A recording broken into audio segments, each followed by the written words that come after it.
जब सब जानते हैं कि लॉन्ग टर्म में ही फायदा है, तो फिर लोग लॉन्ग टर्म इन्वेस्टमेंट में क्यों नहीं रह पाते हैं? बहुत सारे ऐसे लोग मिले जो लॉन्ग टर्म टिक नहीं पाते या लॉन्ग टर्म इन्वेस्टमेंट नहीं कर पाते हैं। हम्म, देखो, लॉन्ग टर्म क्यों नहीं कर पाते हैं? क्योंकि लॉन्ग टर्म में वॉलेटिलिटी होती है। हाँ, शेयर बाजार में आपको वन साइडेड रैली नहीं मिलेगी, ये सही बात है। ना तो अप में मिलेगी ना डाउन में मिलेगी। बीच बीच में रुकावटें आती हैं, बीच बीच में कई ऐसे इवेंट्स आते हैं। कभी ट्रम्प साहब ने कुछ कह दिया, हाँ, कभी ग्लोबली, कभी अपने लोकल लेवल पे कुछ हो जाए, सही। कभी कोविड जैसा कोई हादसा हो जाए। हम्म, तो ये सब चीजें चलती रहेंगी। हम्म, उसकी वजह से मार्केट में उतार चढ़ाव भी चलता रहेगा। आपकी हार्ट बीट है ना, हमारी जो ईसीजी पल्स, वो ऊपर नीचे होती रहती है। उसी तरह से शेयर बाजार भी ऊपर नीचे होता रहेगा। तो वॉलेटिलिटी का फायदा उठाना है हमें, वॉलेटिलिटी से घबराना नहीं है।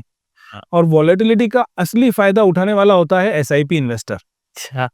मुझे एक बहुत अच्छा डायलॉग याद आ रहा है रणबीर कपूर का, उसकी मूवी का, कि वो कहता है एक मूवी में कि मुझे चलते रहना है, मुझे दौड़ते रहना है, मुझे भागना है, मगर मुझे रुकना नहीं है।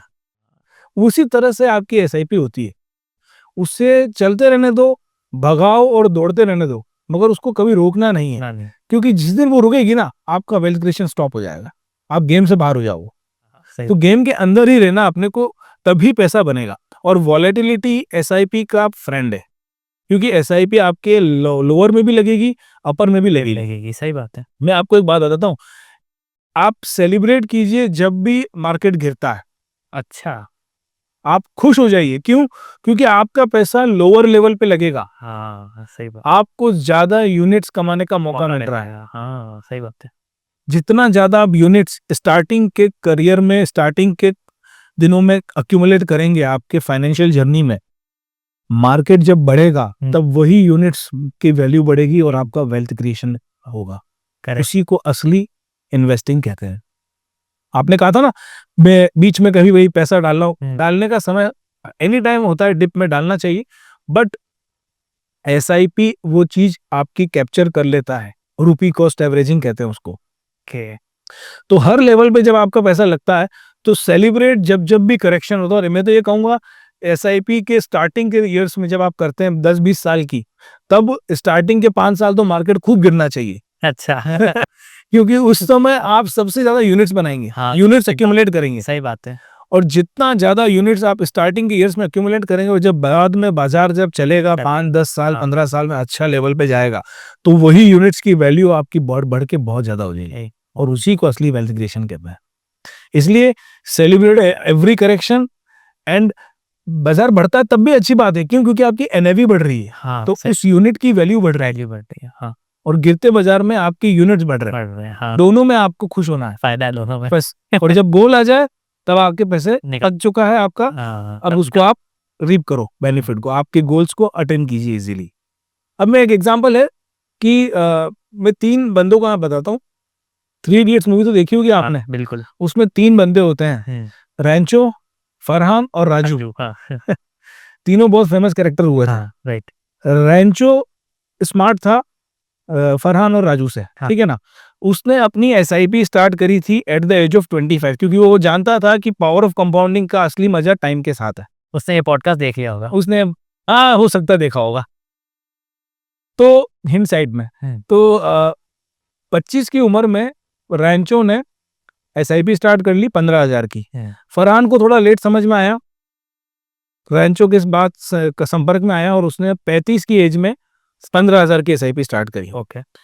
और लेट समझ में आया राजू को, राजू ने 45 की एज में स्टार्ट करी 15,000 की। आप समझ रहे, तीनों ने 15,000 की एसआईपी कर रखी है। हाँ। बस सिर्फ टाइम है कि 25 साल की उम्र में रैंचो ने करी, 35 साल की उम्र में फरहान ने, और 45 की उम्र में राजू ने करी। अब तीनों ने 12% का रिटर्न ही कमाया है। अच्छा। और तीनों ने अपनी 65 साल की उम्र तक ही बचत की, अच्छा। इन्वेस्टिंग करी, एसआईपी करी। मगर 10 साल एक्स्ट्रा फरहान ने करी है, और 10 उससे भी 10 साल एक्स्ट्रा रैंचो ने करी। आप डिफरेंस देखिए, रैंचो का कॉर्पस करीब करीब 17-18 करोड़ के आसपास बन गया। वाओ। फरहान का सिर्फ 10 साल लेट करने पे कॉर्पस सिर्फ 5 करोड़ पे रह गया। ओ और राजू इसमें सबसे बड़ा लूजर है हाँ इस पूरे गेम में। आपने रिटर्न बराबर रखे हैं, टाइम पीरियड का डिफरेंस है सिर्फ। राजू का कॉर्पस सिर्फ 1.5 करोड़ है। ओ ये 12% की रिटर्न अपन ने पकड़ी है 65 साल की उम्र तक। तो आप डिफरेंस समझिए, टाइम वैल्यू ऑफ मनी क्या होता है, स्टार्ट जल्दी करने का फायदा क्या होता है, सही। कितना डिफरेंस, 17 करोड़, 5 करोड़ और 1 करोड़ और 1.5 करोड़, कितना डिफरेंस है। सही बात। तो वो सिर्फ टाइम की वजह से। इसलिए हमें इस देश में रैंचो बनाने हैं, और अगर कोई लेट है तो चलो फरहान बनाने, बट राजू तो बिल्कुल भी नहीं बनाना है। सही। राजू हमें बनाना ही नहीं है, क्योंकि हमें स्मार्टली प्ले करना है, जल्दी स्टार्ट करना है इन्वेस्टिंग गेम। जैसे आपने अभी यहाँ पे रेंचो, राजू और इनका एग्जांपल दिया, एक मेरे दिमाग में डाउट आया कि एक बंदा है, उसने लेट से 30 साल की उम्र में 30 लाख रुपया लमसम डाल दिया एक साथ, तो उसकी क्या पॉसिबिलिटीज है लॉन्ग टर्म में एसआईपी के कंपैरिजन में? म्यूचुअल फंड में एक तरीका होता है एसटीपी करके, सिस्टमेटिक ट्रांसफर प्लान, और वहां से एक निर्धारित अमाउंट हर महीने बाजार में जाता रहेगा, जो कि एसआईपी के फॉर्मेशन से ही जाएगा। अच्छा, उसको भी एसआईपी कहते हैं, पर वो एक साथ नहीं जाएगा और लमसम नहीं जाके सिस्टमेटिक अप्रोच से जाएगा। उससे बाजार के उतार चढ़ाव उसको फायदा मिलेगा, रूपी कॉस्ट एवरेजिंग का फायदा मिलेगा, डाइवर्सिफिकेशन का फायदा मिलता है, और एक अच्छे फंड मैनेजर उसके फंड को मैनेज कर सकता है, जिससे उसको लंबी अवधि में अच्छा कंपाउंडेड एनुअलाइज ग्रोथ रेट मिलता है उसको। तो लमसम का निवेश करने का तरीका ऑलवेज एसटीपी से ही होना चाहिए, कभी भी डायरेक्टली बाजार में नहीं जाना चाहिए, क्योंकि बाजार कभी ऊंचा कभी नीचा, आप टाइम नहीं कर सकते, और टाइम करते रह गए तो आप बाजार से बाहर ही रह जाएगा। हाँ सही। कभी भी वेट ही करते रह जाओगे क्या? वेट ही करते हो कि कब अच्छा टाइम है, वही वापस आ जाएगा सवाल की करे क्या, कब करे। हाँ तो बड़ा अमाउंट भी जा सकता है सिस्टमेटिक के थ्रू, और वो रूट है एसटीपी का।